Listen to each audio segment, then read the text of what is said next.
I'm back with another gauge swatch, and this is just a really quick tip in case you're ever in a situation where you're going to swatch with more than one size of needle, and you want to keep going in the same piece of fabric rather than making several separate swatches. You can just make one rather long swatch, changing your needles every 6 inches or so.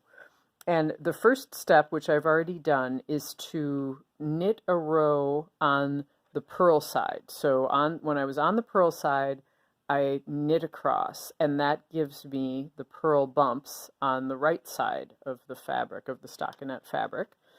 And that will be the border between the first needle size and the second needle size. So after I've done that, I've changed my needle to the next needle size.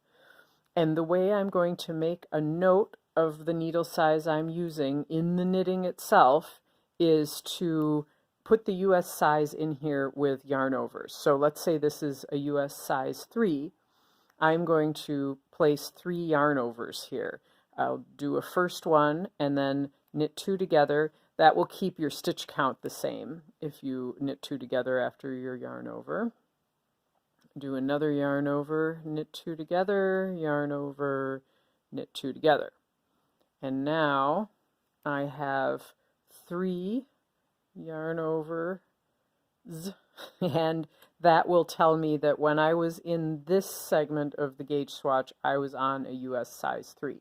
This is particularly handy for situations where you might be swatching rather well ahead of actually starting the project, or if it's a yarn that you really like to use, you might like to know what your gauge is using different needles. You might want to just keep this piece because if it's a yarn you turn to for lots of different projects, you'll know exactly which needle size you need to use based on what the pattern is asking for in terms of gauge.